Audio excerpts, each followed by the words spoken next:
మీ interview గురించని channels వాళ్ళు ఎలా పరిగెడతారో, మీ మీ content కోసం ఎంత దానికి ప్రయారిటీ ఇస్తారో నాకు బాగా తెలుసు. అండ్ ఆఫ్ కోర్స్ మీడియా అందరికీ కూడా తెలిసిన విషయం. అదేం పెద్దగా నేను కొత్తగా ఆవిష్కరిస్తున్న సత్యమేం కాదు గానీ, అని. బట్ ఈ సందర్భంలో కూడా in spite of your busy schedule నా మీద గౌరవం ఉంచి, ఎందుకంటే నిజంగానే. అలాంటి మనుషులు తగ్గిపోతున్నారు అది ఏముందిలే అన్నయ్య. సొసైటీలో గానీ, ఇండస్ట్రీలో గానీ. But still you are leading it. లేదు లేదు. థ్యాంక్ యూ సో చిన్న మచ్. జీవితం ఇది. క్లీన్‌గా వెళ్తానికి ప్రయత్నం చేయాలి. ఈ రోడ్‌లో కూడా అప్పుడప్పుడు స్పీడ్ బ్రేకర్స్ వస్తాయి. దెబ్బలు తగులుతాయి, ఎదురు దెబ్బలు తగులుతాయి. లేచి కట్టుకోవాలి. స్పీడ్ బ్రేకర్ తగిలితే మళ్ళీ లేచి నిలబడి పరిగెట్టడమే జీవితం. మనం రీచ్ అవ్వాల్సిందే గాని ఇట్లాంటి మామూలు చిన్న చిన్నవి కదా ఉంటాయి. కాదు, నాకు మీరు మాట్లాడుతుంటే చాలా విచిత్రమైన విషయం ఇప్పుడే అనిపించింది. ఏంటంటే మీలాంటి చాకచక్యం గల మనిషి, ఓర్పు నేర్పు ఉండి స్థిమితమైన మనిషి, స్థిరమైన మనిషికి కూడా ఎదురు దెబ్బలు ఉంటాయండి.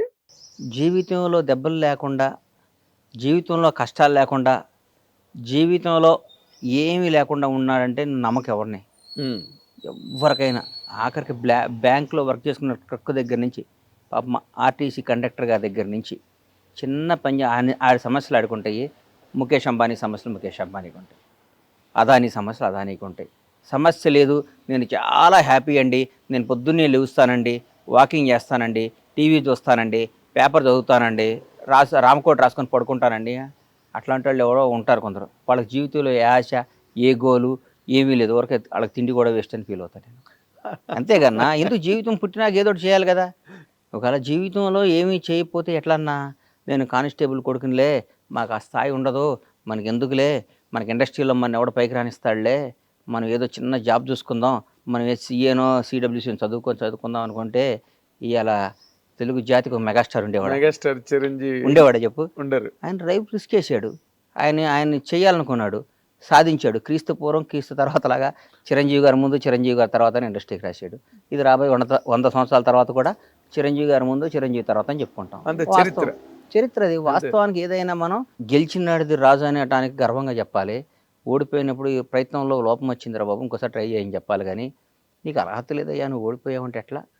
వాడికి ఏ ఇన్సిడెంట్ వచ్చిందో, ఏ కారణాల వల్ల ఓడిపోయాడు, ఏ కారణాల వల్ల ఓడిపోయాడు అది.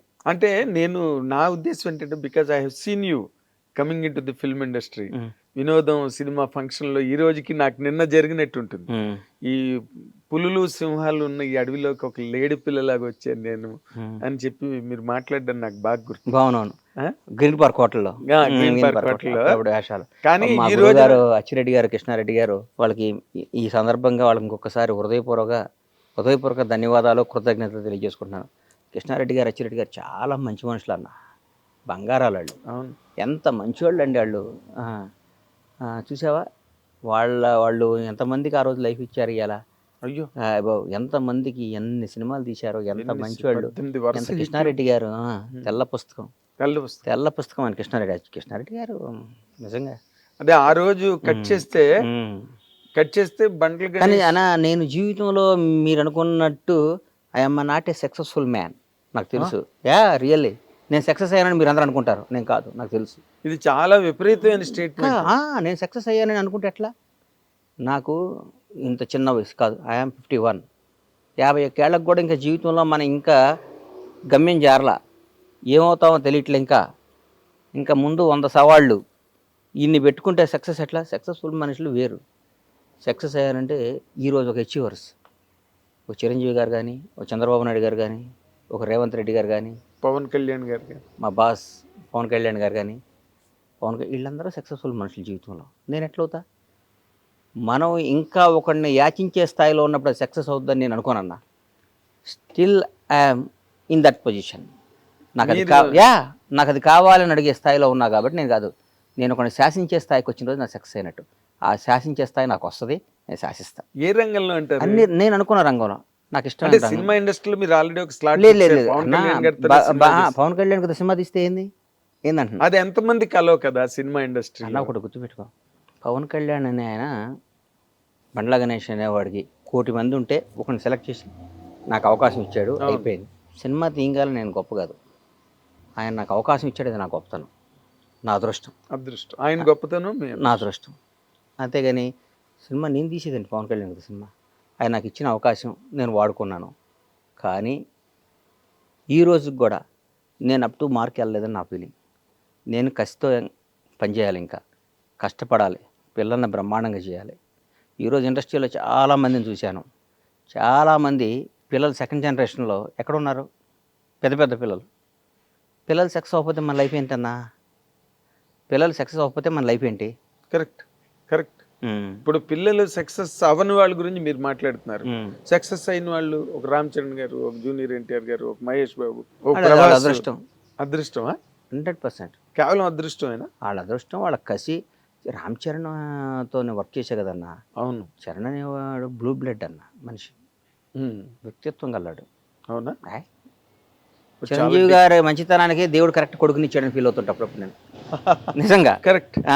ఆయన మంచితనానికి మంచి కొడుకుని ఇచ్చాడు దేవుడు అనుకుంటా. డిగ్నిటీ, రాయల్టీకి అది మంచితనం. ఈ ఇండస్ట్రీలో కూడా అన్నా మనం ఊరికే బేసిక్గా జనాన్ని ఊరికి పొగటం అనవసరం, ఎక్కువ పొగడకూడదు. వాళ్ళకి టాలెంట్ ఉంది, వాళ్ళకి దమ్ము ఉంది, వాళ్ళకి అన్నీ ఉన్నాయి, కలిసి వచ్చినాయి అనుకోవాలి. కానీ ఊరికి అబ్బబ్బబ్బా నువ్వు ఇంద్రుడివి, నువ్వు చంద్రుడివి, నువ్వు మామూలుడివి కాదు, నీలాంటి పుట్టక ఇంకోటి పుట్టడు, నీలాంటి పుట్టక ఇంకొకటి పుట్టడు, నువ్వు పుట్టినప్పుడు నువ్వు నీ జన్మ ధన్యం అయిపోయింది, ఇవన్నీ మాటలు ట్రాష్ అని నేను ఫీల్ అవుతున్నా. అనవసరం. మనతో వాళ్ళకి అవసరం కల్పించుకునే విధంగా మనం పెరగాలి. ఈ బండ్లా గణేష్ ఉంటేనే ఈ ప్రాజెక్టు న్యాయం చేస్తాడ్రా అన్న స్థాయిలో మనం ఉండాలి. ఈ పని చేయాలంటే బండ్లా గణేష్ ఉంటేనే బాగుంటుందిరా అనే ఆలోచన వాళ్ళకి కలిగే విధంగా మనం పెరిగితేనే మన సక్సెస్. కానీ సార్ మీరు ఎంత పొడుగు సార్, మీరు నడిస్తే అద్భుతం సార్ అంటే చాలామంది ఉన్నారు. చాలామంది హీరోల దగ్గర చిన్న చిన్న వేషాలు వేసి పొగిడేవాళ్ళు చాలామంది ఉన్నారు. వాళ్ళ జీవితం నా జీవితం ఒకటి పొగడతకి ఉండకూడదని నా నమ్మకం. నేను పొగిడించుకునే స్థాయిలోకి రావాలని నా ఆశ. వస్తా అన్న కాదు అంటే ఇంకా మీరు పొగిడించుకునే స్థాయిలోకి రాలేదు. ఎక్కడ వచ్చానన్నా? నిజంగా మాట్లాడతాం. ఇదేం అచీవ్మెంట్? ఇది అచీవ్మెంటా? మీతో పాటు అవన్నీ అనవసరం. నా చిరంజీవి గారితో పాటు ఇండస్ట్రీకి వచ్చిన వాళ్ళు, పవన్ కళ్యాణ్ గారితో పాటు హీరోలుగా వచ్చిన వాళ్ళు, రేవంత్ రెడ్డి గారితో పాటు రాజకీయాల్లోకి వచ్చిన వాళ్ళు, చంద్రబాబు నాయుడు సమకాలికులు. చంద్రబాబు నాయుడు గారితో చాలామంది సమకాలికులు ఉన్నారు, రిటైర్డ్ అయిపోయారు, చనిపోయారు. ఆయన ఫస్ట్ టైం ముఖ్యమంత్రిగా ప్రమాణ స్వీకారం చేసినప్పుడు ఆయన మంత్రివర్గం ఫోటోలు చూడండి ఎంతమంది ఉన్నారు. ఇప్పుడు సెకండ్ టైం చేసినప్పుడు ఎంతమంది ఉన్నారు, థర్డ్ టైం చేసినప్పుడు ఇప్పుడు ఎంతమంది ఉన్నారు. Still today is young man, is fighter. Yeah Pawan Kalyan garu ఆయనతో పాటు హీరోలుగా జనరేషన్ ఆ టైంలో 25 ఏళ్ళు అక్కడమ్మ ఇక్కడ అబ్బాయి. ఇప్పుడు నేనేగా ప్రత్యక్ష సాక్షిని. సుస్వాగతం దగ్గర నుంచి ఆయనతో పాటు ప్రయాణించినాను కదా.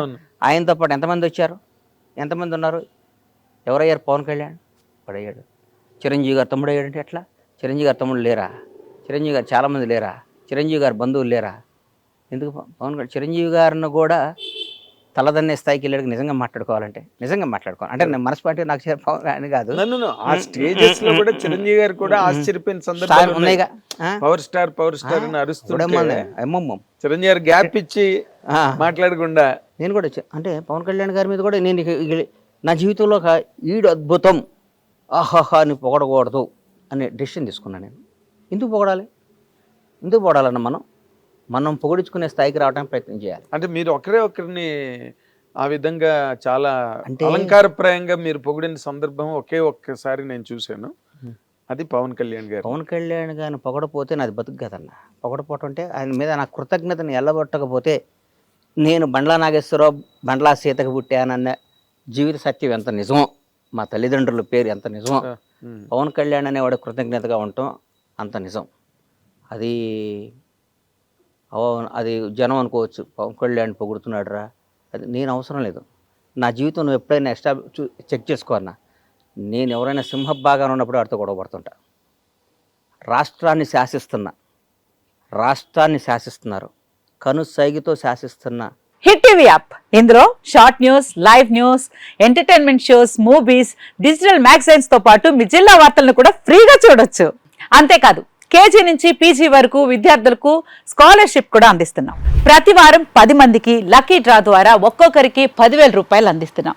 ఇంకెందుకు ఆలస్యం, వెంటనే హిట్ టీవీ యాప్ ని డౌన్లోడ్ చేసుకుని ఫ్రీగా ఎంటర్టైన్మెంట్ పొందండి. Hit TV app. Hit TV app. Please download hit TV app. Hit TV app ని ఫ్రీగా డౌన్లోడ్ చేసుకుని ఎంజాయ్ చేయండి. మీకు నచ్చిన ఎంటర్టైన్మెంట్ కోసం హిట్ టీవీ యాప్ ని ఫ్రీగా డౌన్లోడ్ చేసుకుని ఎంజాయ్ చేయండి. హిట్ టీవీ యాప్ని డౌన్లోడ్ చేసుకుని ఆస్వాదించండి, ఆశీర్వదించండి. ఇంతమంది సెలబ్రిటీలు హిట్ టీవీ యాప్ ని డౌన్లోడ్ చేసుకోండి అని చెప్తున్నారంటే ఎంత మంచి యాప్ ఆలోచించండి. అమెరికా అమెరికా అమెరికా అమెరికాలో చదవాలనుకునే వాళ్ళకి విశ్వసనీయమైన పేరు మన శౌర్య కన్సల్టెన్సీ. UK లో 1 year masters. UK లో 1 year masters. 2 years work permit up to 5 years visa. Contact Saurya Consultancy. Contact 89851 89851.